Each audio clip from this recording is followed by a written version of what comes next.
ગાજે કુમાર વલણું ગાજે કુમાર વલણું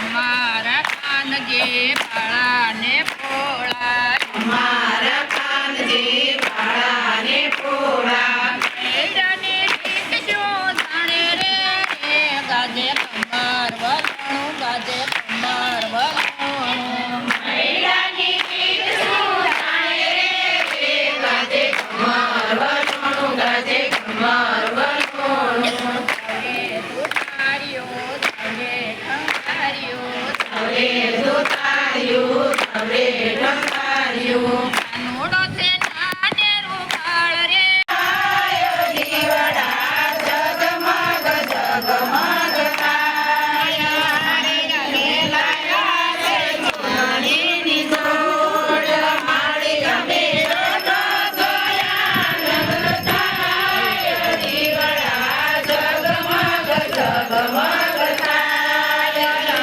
દે કાઢા ગોરમાની કાય દીવડા જગમગ જગમગ તાયા રે મેળા સે પુનરાનો માળી ગમે પેરો તોયા એ કાઢા ગોરમાની કાય દીવડા જગમગ જગમગ તાયા મેળા સે મહાજોની ગોળ માળી ગમે બેસો તોયા દીવડા જગમગ જગમગ તાયા દે કાઢા ગોરમાની તાયા દીવડા જગમગ જગમગ તાયા માળે અમે લાવ્યા છે ભોજન થાળ માળે તમે જમો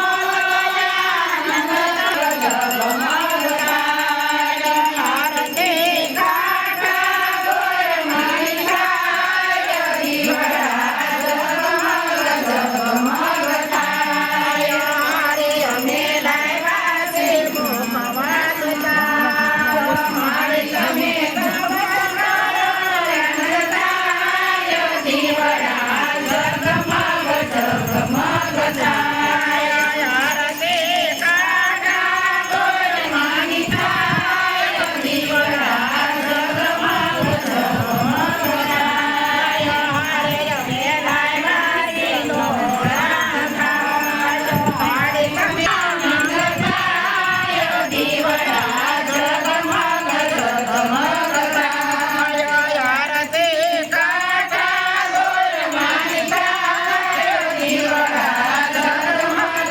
જગમગ તાયા રે ભૂમિ પૂજન માતા દીવડા પવિત્ર દિવસે બ્રાહ્મણને દાન કરે છે. ઓમ શાંતિ શાંતિ શાંતિ. ત્રીજી વાર ચાલુ છે ચાલુ વિષ્ણુએ વિષ્ણુએ વિષ્ણુએ 3 વાર મનમાં વિષ્ણુ શ્રી ગણેશાય નમઃ શ્રી શારદાય નમઃ શ્રી ઇષ્ટદેવતાય નમઃ શ્રી કુળદેવતાય નમઃ.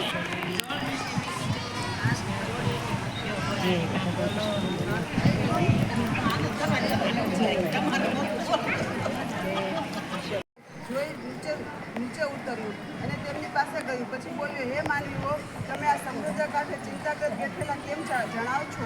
ત્યારે ભાઈ બહેને બધી હકીકત જણાવી. બીજે તેમની દુઃખભરી કહાની સાંભળી તેને સમુદ્ર પાર કરવાની જવાબદારી લીધી. બીજે દિવસે સવારે બીજે એ બંને ભાઈ બહેનને પોતાની પાંખ ઉપર બેસાડી સમુદ્ર પાર કરીને સોમા ધોબણના ઘર પાસે ઉતારી દીધા અને પછી ગીત પાછું ફર્યું. હવે બંને ભાઈ બહેન સોમા ધોબણ પાસે કેમ જવું તે વિચારવા લાગ્યા. તેમણે નક્કી કર્યું કે તેમની આગળ જતા પહેલાં આપણે છાનામાના તેમની સેવા કરીએ. સવાર થતાં બંને ભાઈ બહેનો સોમા ધોબણનું આંગણું અને વાડી ચોખ્ખા વાળીને સાફ કરી દીધા. સોમા ધોબણે ઉઠીને બહાર જુઓ તો આંગણું અને વાડી એકદમ ચોખ્ખા. આ જોઈ તેને આશ્ચર્ય થયું કે તેને કાંઈ સમજણ પડી નથી. આમ ભાઈ બહેન દરરોજ સવારે સોમાનું આંગણું વાળી સાફ કરવા લાગ્યા.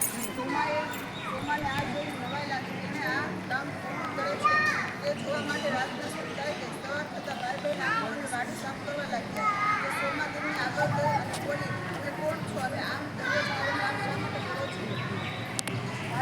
પોતાની ઓળખાણ આપી જણાવી. સોમાએ કહ્યું, તમે બ્રાહ્મણ છો, મારા ઘરનું આંગણું અને વાડી સાફ કરો તો મને પાપ લાગે.